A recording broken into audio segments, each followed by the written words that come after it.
All right, सो deadlock avoidance algorithm को finish करने के बाद हम लोग आगे मूव करते हैं। Deadlock prevention strategy.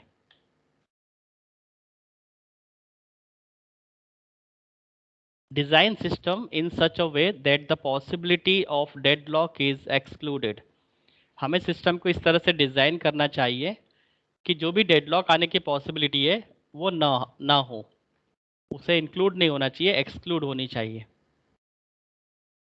To main methods, indirect and direct. Indirect में prevent all three of necessary conditions occurring at once. हमें इस बात पे रोक लगानी चाहिए कि जो भी थ्री नेसेसरी कंडीशन है, सर्कुलर वेट को छोड़कर बाकी जो तीन कंडीशंस है जिससे कि डेडलॉक आ जाता है, सो उन तीनों कंडीशंस को हमें रोकना होगा। So mutual exclusion, no preemption and hold and wait, ये तीन मेजर कंडीशंस है जिनके आने पर डेडलॉक आ जाता है सिस्टम में। तो हमें उन तीनों कंडीशन को प्रिवेंट करना है। सो ये एक इनडायरेक्ट वे है, prevent all three of necessary conditions occur at once. यदि वो एक बार भी आ जाती है तो सिस्टम में डेडलॉक आ जाता है। और डायरेक्ट अप्रोच में हमें सर्कुलर वेट वाली जो अप्रोच है, सर्कुलर वेट वाली जो कंडीशन है, उसको हमें प्रिवेंट करना होगा। Deadlock prevention is a strategy simply to design system in such a way that the possibility of deadlock is excluded. We can view deadlock prevention method as falling into two classes: indirect method and direct method. Indirect method of deadlock prevention is to prevent the occurrences of one of the three necessary conditions listed previously. Direct method of deadlock prevention is to prevent the occurrences of a circular weight, that is item 4 or condition 4. Now we examine technique related to each of the four conditions. Mutual exclusion को prevent करना है सबसे पहले। Must be supported by operating system, hold and wait, require a process request all of its required resources at one time. Mutual exclusion को हम कैसे prevent कर सकते हैं? The first of four listed conditions cannot be disallowed in general. If access to a resource require mutual exclusion, then mutual exclusion must be supported by operating system. अगर हम किसी भी रिसोर्स को एक्सेस करने वाले हैं, म्यूचुअल एक्सक्लूजन के through यदि हम किसी रिसोर्स को एक्सेस करने की रिक्वायरमेंट करते हैं तो ऑपरेटिंग सिस्टम म्यूचुअल एक्सक्लूजन को सपोर्ट करना चाहिए।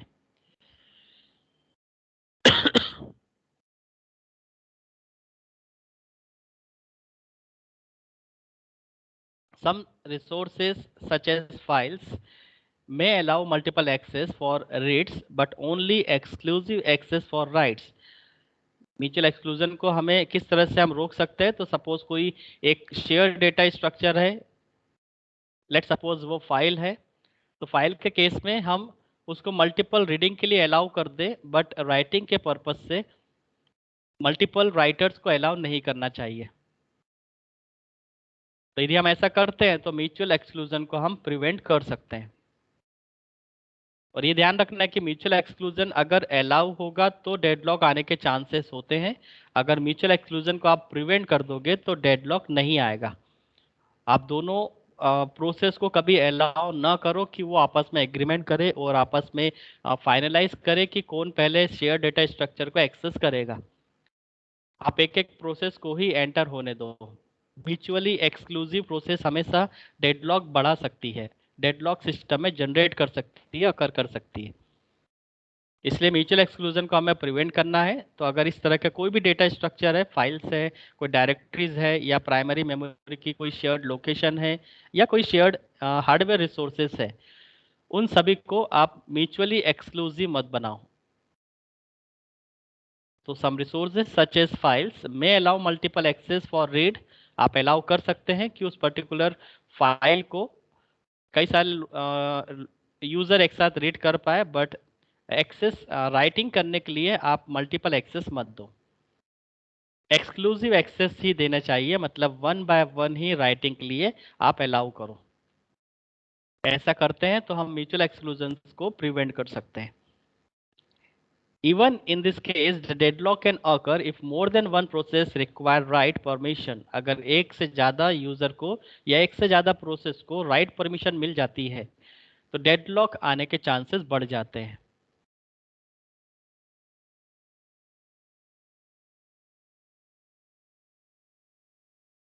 होल्ड एंड वेट कंडीशन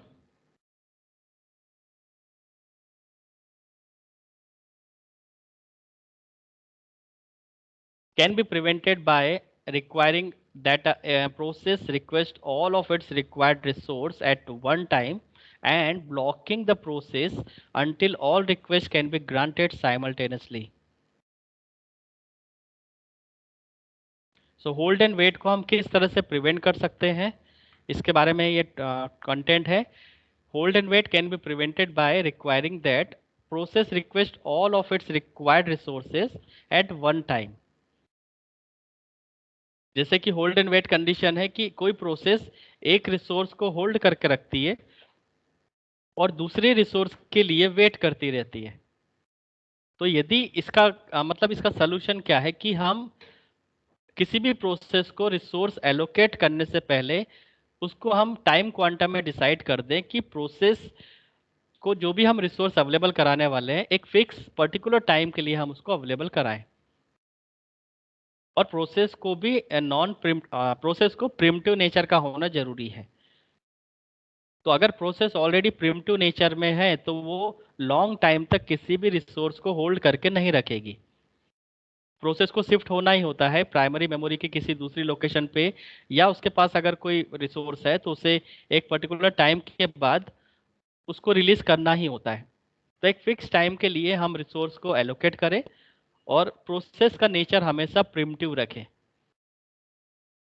इससे बेनिफिट ये होगा कि जो भी प्रोसेस को रिसोर्स अवेलेबल कराते हैं एक फिक्स टाइम के लिए कराते हैं, उस पर्टिकुलर टाइम के बाद प्रोसेस को रिसोर्स रिलीज करना ही होता है और जैसे ही वो रिलीज करेगी वो डेडलॉक से हट जाएगी। So hold and wait can be prevented by requiring that a process request all of its required resources at one time। एक ही बार में वो अपने रिसोर्स की रिक्वायरमेंट बता दे। यदि डायनेमिक नेचर रहेगा, ऑन सडन अगर वो किसी रिसोर्स की रिक्वायरमेंट करती है तो डेडलॉक आने के चांसेस है। इससे बेटर है कि वो पहले से ही अपने रिसोर्स जो भी उसकी रिक्वायरमेंट है उसकी लिस्ट वो पहले से बता दे कि उसके कंप्लीट एग्जीक्यूशन में कौन कौन से रिसोर्स लगने वाले हैं, और हर एक रिसोर्स को एलोकेशन का एक पर्टिकुलर टाइम भी पहले से फिक्स होना चाहिए।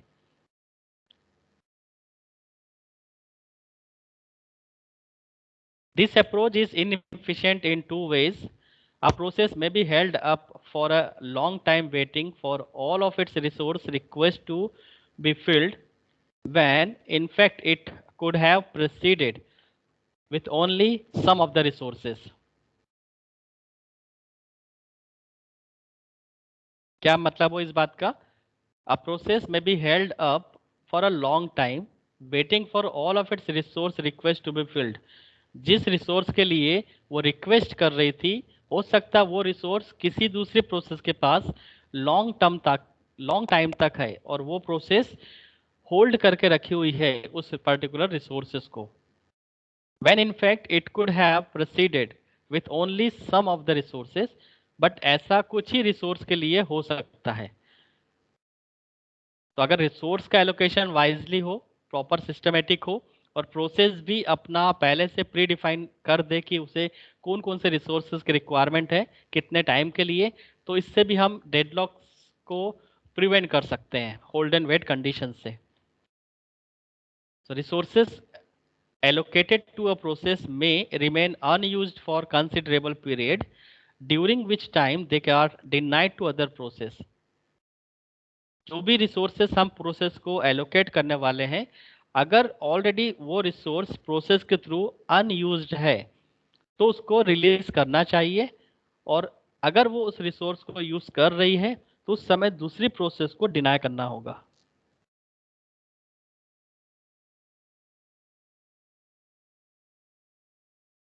Another problem is that a process may not know in advance all of the resource that it will require दूसरी प्रॉब्लम यहाँ पे ये है कि प्रोसेस को पहले से क्लियर नहीं होता है कि उसे कितने रिसोर्स की रिक्वायरमेंट वो कर सकती है।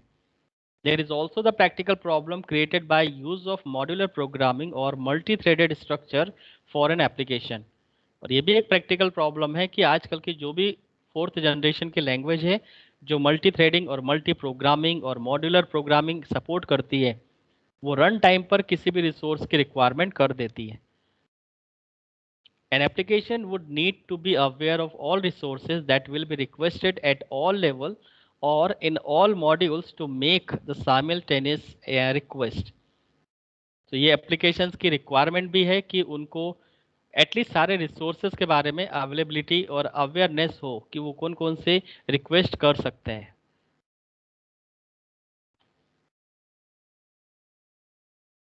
सिंपली आप इसको इस तरह से याद रखें कि होल्ड एंड वेट एक ऐसी कंडीशन है कि डेडलॉक अकर हो सकता है। अब यदि इसे हम प्रिवेंट करना चाहते हैं, होल्ड एंड वेट सिस्टम में नहीं आए, तो हम कैसे उसको प्रिवेंट कर सकते हैं? तो आपको सिंपली याद रखना है कि कोई भी प्रोसेस किसी भी रिसोर्स को लॉन्ग टर्म तक या लॉन्ग पीरियड ऑफ टाइम के लिए होल्ड ना करे। प्रोसेस पहले से अपने प्री डिफाइंड स्ट्रक्चर बता दे, predefined list of resources जो वो रिक्वायर्ड कर सकती है, रिक्वेस्ट कर सकती है, उसकी लिस्ट वो पहले से क्लियर कर दे। और रिसोर्स जब प्रोसेस को एलोकेट हो तो एक फिक्स टाइम इंटरवल के लिए ही एलोकेट करे। और चौथी बात यहाँ पे ये कि प्रोसेस का प्रिमिटिव नेचर होना जरूरी है। प्रिमिटिव नेचर में बार बार प्रोसेस रिसोर्स को रिलीज करती है और बार बार वो शिफ्ट होती है अपने कॉन्टेक्स्ट के साथ। तो इस नेचर से भी वो अपने रिसोर्स को रिलीज करती है। तो ऐसा नहीं होगा कि कोई भी प्रोसेस लॉन्ग टाइम तक किसी रिसोर्स को होल्ड करके रखे। तो इस तरह से हम होल्ड एंड वेट को प्रिवेंट कर सकते हैं। थर्ड कंडीशन है नो प्रिम्पशन। नो प्रिम्पशन भी अगर हम अलाउ करते हैं तो डेडलॉक आने के चांसेस हो जाते हैं।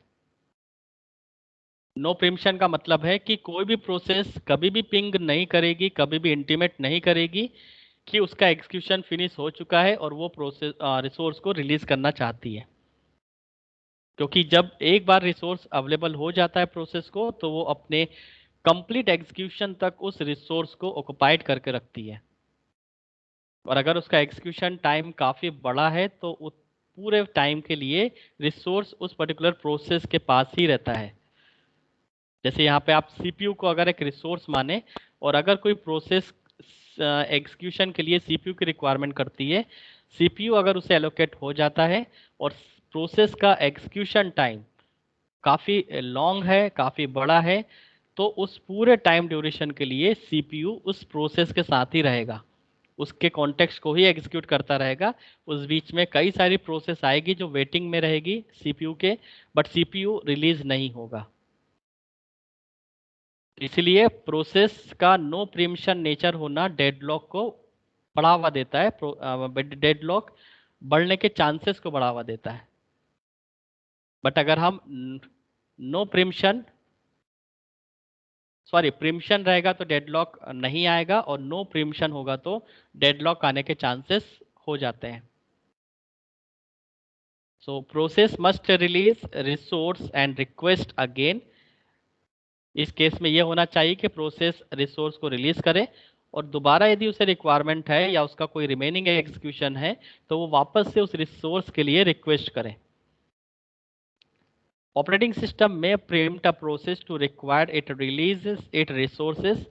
ऑपरेटिंग सिस्टम भी टाइम टू टाइम उस प्रोसेस को प्रिम्प्ट करे कि उसको रिसोर्स को रिलीज करना है। सर्कुलर वेट यहाँ पे इस कंडीशन में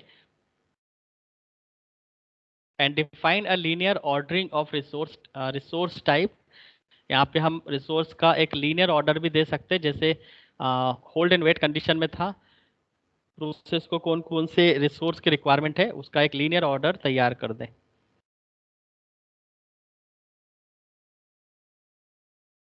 सो no preemption, mutual exclusion and hold and wait, ये तीन मेजर कंडीशंस है जिनको हम प्रिवेंट कर सकते हैं। और अगर इसको प्रिवेंट कर देते हैं तो इससे हमारा डेडलॉक रुक जाता है।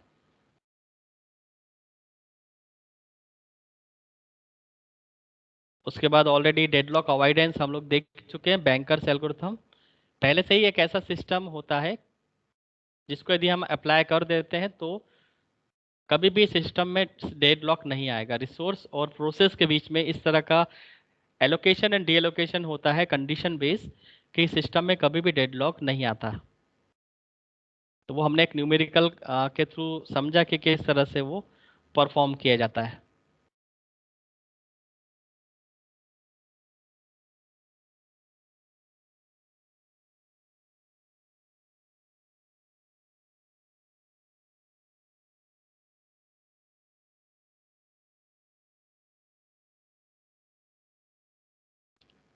क्रिटिकल सेक्शन ऑलरेडी हम लोग कर चुके हैं।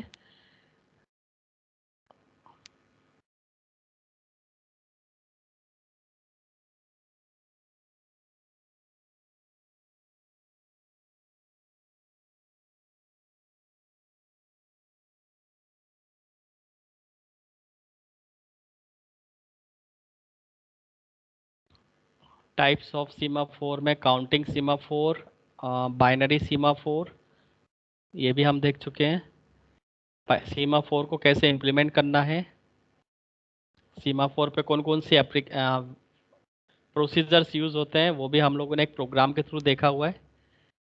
सीम सिग्नल ऑपरेशन, ये भी हम लोग देख चुके हैं। तो ये आपको रेफर नहीं करना है, ये ऑलरेडी ऊपर हम लोगों ने डिस्कस किया हुआ है, तो वही आपको प्रोसीजर पिक करने। एंड उसके बाद कुछ क्लासिकल प्रॉब्लम्स है जिसमें हमें केवल दो ही प्रॉब्लम मेंशन है सिलेबस में। एक है डाइनिंग फिलोसफर प्रॉब्लम, और reader and writer problem. Bounded buffer हमारे सिलेबस में नहीं है। तो आपको ये दो क्लासिकल प्रॉब्लम समझनी है, जिसमें से हम लोग रीडर्स एंड राइटर्स ऑलरेडी देख चुके हैं। डाइनिंग फिलोसफर प्रॉब्लम आज हम लोग देख लेते हैं।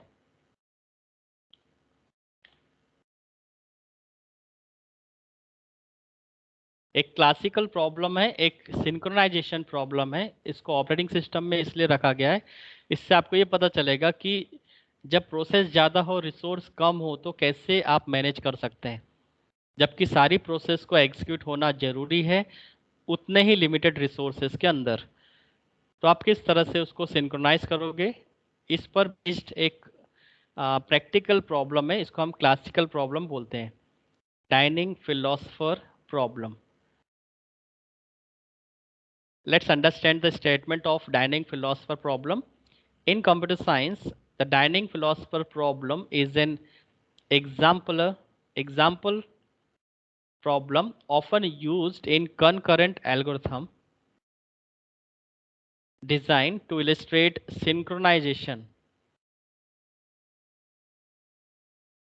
synchronization issues and techniques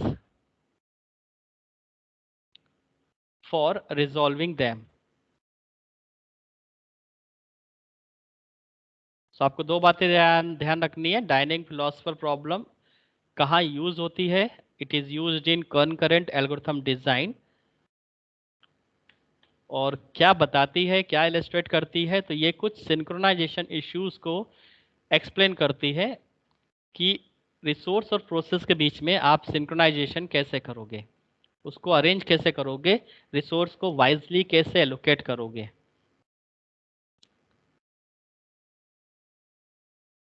It was originally formulated in 1965 by Edzer Disgastra as a student of exam exercise. In terms of computer competing for access the tape drive peripherals, soon after Tony Horse gave the problem its present formulation.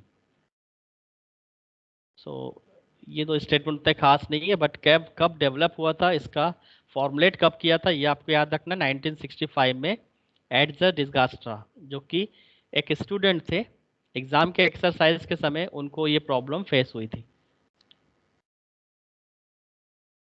Problem statement क्या है वो समझ लेते हैं।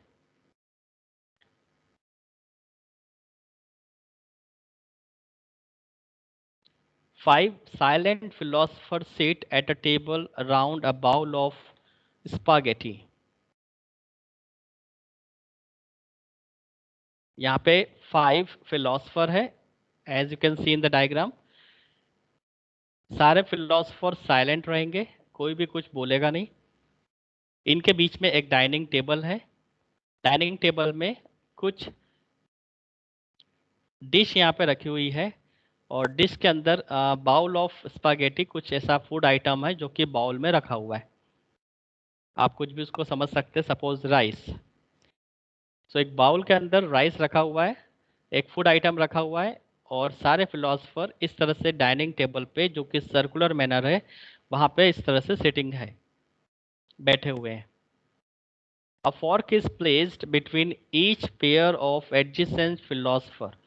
Problem statement में एक dining table है, circular manner है, 5 फिलोसफर है जो साइलेंट मोड में बैठे हुए हैं, और सारे फिलोसफर के सामने एक बाउल है, बाउल में कुछ फूड आइटम रखा हुआ है, और हर एक फिलोसफर के पास में लेफ्ट एंड राइट हैंड पर 2 फॉर्क है, और 2 फॉर्क में से एक फॉर्क हमेशा 2 फिलोसफर के साथ शेयरिंग मोड में रहती है।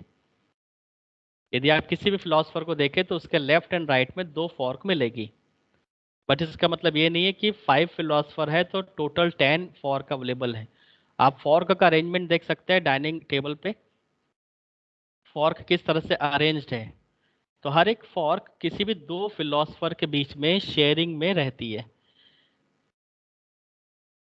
अब आपको हिंट मिल गया होगा कि किस तरह से शेयर्ड फॉर्क को फिलोसफर यूज करेंगे, और अपनी जो बाउल ऑफ स्पैगेटी है, जो फूड आइटम है, वो किस तरह से वो खाएंगे। क्योंकि अगर 2 फॉर्क एक फिलोसफर उठा लेते हैं तो उसके लेफ्ट एंड उसके राइट वाले फिलोसफर को 2 फॉर्क नहीं मिलेगी। और ये कंडीशन है कि कोई भी फिलोसफर अगर फूड आइटम को लेना स्टार्ट करता है तो उसके पास दोनों हाथों में, लेफ्ट एंड राइट में, दोनों फॉर्क होनी कंपलसरी है। किसी एक फॉर्क से वो फूड आइटम नहीं गेन कर सकता। तो ये कंडीशंस है। इस कंडीशन के बेस पर सारे फिलोसफर को खाना खाना है, फूड आइटम्स को लेना है, तो कैसे पॉसिबल है। Each philosopher must alternatively think and eat. हर एक फिलोसफर को वन बाय वन सोचना होगा और खाना होगा। However, a philosopher only eat spaghetti when he has both left and right forks. हालांकि इसमें यह है कि फिलोसफर तभी खा सकता है जब उसके लेफ्ट एंड राइट फॉर्क को वो यूज करे। Each fork be held by only one philosopher, and so a philosopher can use the fork only if it is not being used by another philosopher. अब कोई भी एक philosopher दोनों fork तभी उठा सकता है जब एक फिलोसफर अपनी फॉर्क ना उठाए। अगर एक फिलोसफर ने 2 फॉर्क उठा लिया है तो उठाने की कंडीशन ये है फॉर्क को कि उसके लेफ्ट और उसके राइट वाले जो फिलोसफर है वो अपने दोनों फॉर्क ना उठाए, तभी एक मिडिल वाला जो फिलोसफर है वो दोनों फॉर्क उठा सकता है। After he finishes eating he needs to put down both the forks so they become available to others. अब वो अपना फूड आइटम खाने के बाद सपोज कोई फिलोसफर अपने दोनों फॉर्क चेक करता है और वो अवेलेबल होती है तो वो दोनों फॉर्क उठाता है, और इस जो बाउल ऑफ स्पैगेटी है उसमें से फूड आइटम्स को लेता है, और फूड आइटम को कंप्लीट नहीं करना है, थोड़ा सा फूड आइटम लेकर दोनों फॉर्क को कंपलसरी है कि उसको नीचे रखना है। सो जिस मैनर में उसने फॉर्क को शेयर्ड मोड में उठाया था उसी तरह से उसको उसी लोकेशन पे वापस से रखना है। ऐसा नहीं कि एक फिलोसफर ने दोनों फॉर्क उठा लिया है तो वो अपनी जो बाउल में जो भी फूड आइटम है वो कंप्लीट कर दे। अगर वो कंप्लीट करना स्टार्ट कर देगा तो काफ़ी टाइम तक उसके लेफ्ट एंड राइट फिलोसफर को वेट करना होगा, जो कि कंडीशंस के अगेंस्ट है। तो हर एक फिलोसफर को थोड़ा सा फूड आइटम लेना है और अपनी फॉर्क को वापस से शेयर्ड मोड में रख देना है जहां से उसने उसको उठाया था। A philosopher can grab the fork on his right or the one of his left as they become available. और फिलोसफर जो लेफ्ट एंड राइट में है उसको अवेलेबिलिटी हो जाएगी जैसे फिलोसफर अपनी दोनों फॉर्क को शेयर्ड मोड में रख देता है, शेयर्ड एरिया में रख देता है, तो लेफ्ट एंड राइट वाले जो फिलोसफर है उनके लिए अपॉर्चुनिटी रहेगी कि अब वो इस फॉर्क को उठा सकते हैं और फिर दोनों फॉर्क उठाकर लेफ्ट और राइट वाले फिलोसफर उस फूड आइटम को लेना स्टार्ट करते हैं। फिर वो पार्शियल फूड आइटम लेते हैं और फिर से वो फॉर्क को अपने शेयर्ड एरिया में रख देते हैं। इस तरह से हर एक फिलोसफर को चांस मिलता चला जाएगा और वो अपने फूड आइटम्स को थोड़ा थोड़ा लेते रहेंगे। So a philosopher can grab the fork on his right और the one who on his left as they become available but cannot start eating before getting both of them। But ध्यान रखना है कि जब तक दोनों फॉर्क अवेलेबल ना हो जाए लेफ्ट और राइट फिलोसफर को वो ईटिंग स्टार्ट नहीं कर सकते। Eating is not limited by the amount of spaghetti left. Eating करते समय इस बात में कोई डाउट नहीं है कि जो बाउल में जो फूड आइटम है वो खत्म हो जाए, वो अनलिमिटेड है। एज्यूम एन इनफाइनाइट सप्लाई, आपको ये एज्यूम करके चलना है कि जो भी फूड आइटम्स उनके बीच में है बाउल में रखा हुआ है वो अनलिमिटेड है। जैसे कि ऑपरेटिंग सिस्टम के पास प्रोसेस भी अनलिमिटेड होती है, कई सारी प्रोसेस प्राइमरी मेमोरी में होती है, तो वहाँ भी सिंक्रोनाइजेशन लगता है। तो इसी तरह की एक प्रॉब्लम है classical problem. An alternative problem formulation uses rice and chopstick instead of spaghetti and fork. तो यदि आपको स्पैगेटी एंड फॉक नहीं लेना है तो आप चॉपस्टिक और राइस भी ले सकते हैं। प्रॉपर उसको फॉर्मुलेट करना है तो आप इस प्रॉब्लम में राइस और चॉपस्टिक भी ले सकते हैं। The problem is how to design discipline of behaviour such that each philosopher would not starve. आपको इस प्रॉब्लम को इस तरह से डिज़ाइन करनी है, इसके सोल्यूशन को इस तरह से डिज़ाइन करना है ताकि यहाँ पे कनकरेंसी तो अवेलेबल हो जाए, क्योंकि काफ़ी सारे फिलोसफर एक साथ बैठे हैं, सभी को ईटिंग करना है, बट कोई भी स्टारवेशन में ना जाए, मतलब कोई भी भूखा ना रहे। सभी फिलोसफर को फूड आइटम मतलब राइस अपने चॉपस्टिक के साथ मिलने चाहिए। तो आपको इस तरह से एक डिसिप्लिन मैनर, एक डिसिप्लिन बिहेवियर वहाँ पे डिज़ाइन करना है एक सोल्यूशन के फॉर्मेट में, कि आप इन पांचों फिलोसफर को एक डाइनिंग टेबल पे किस तरह से आप उनको ईटिंग करवा सकते हो। आप किसको पहले अलाउ करोगे, किसे बाद में अलाउ करोगे, एक प्रॉपर ऑर्डर क्या होगा। फिलोसफर अगर 1 2 3 4 5 है तो पहले आप 1 को अलाउ करोगे या 4 को करोगे या 5 को, किस तरह से आप ऑर्डरिंग करने वाले हो, उसी को हम सिंक्रोनाइजेशन कहते हैं। That is, can forever continue to alternate between eating and thinking, assuming that any philosopher cannot know when others may want to eat or think। जबकि यहाँ पे एक और कंडीशन है कि सभी फिलोसफर को ईटिंग करनी है राइस और चॉपस्टिक के साथ, बट एक फिलोसफर अपने लेफ्ट और राइट फिलोसफर की थिंकिंग को नहीं समझ पाता है कि वो क्या सोच रहा है और उसको कब ईट करना है। ये है हमारी एक प्रॉब्लम, डायनेमिक फिलोसफर प्रॉब्लम, जिसमें बहुत सारी कंडीशंस है किस तरह से आपको उनको ईटिंग करवानी है। इश्यूज क्या क्या आ सकते हैं। The problem was design to illustrate the problem of avoiding deadlock, a system state in which no progress is possible. One idea is to instruct each philosopher to behave as follow: think until the left fork is available and when it is pick it up. Think until the right fork is available and when it is pick it up. Eat for a fixed amount of time. Put the right fork down. Put the left fork down. Repeat from the beginning. This attempt at a solution fails. It allows the system to reach a deadlock state in which each philosopher has picked up the fork to the left, waiting for the fork to the right to be put down, which never happens because A, each right fork is another philosopher's left fork, and no philosopher will put down that fork until he or she eats. and B, no philosopher can eat until he or she require a fork to his or her own right, which has already been picked up by the philosopher to his or her right as described above 4.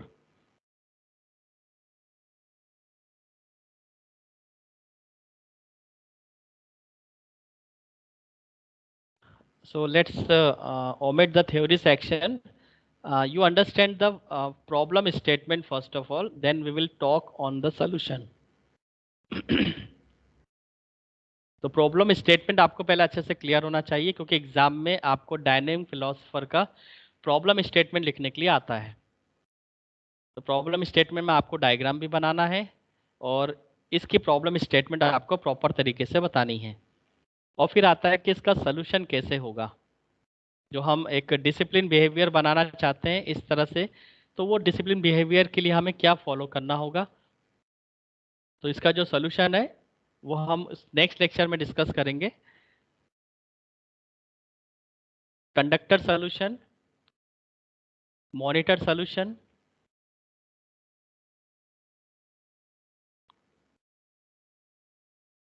दो तरह से हम इसको solution बना सकते हैं। तो दोनों सॉल्यूशन हम लोग नेक्स्ट लेक्चर में हम लोग डिस्कस करेंगे।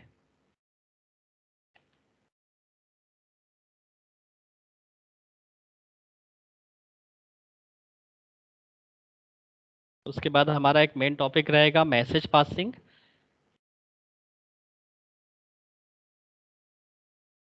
ओके।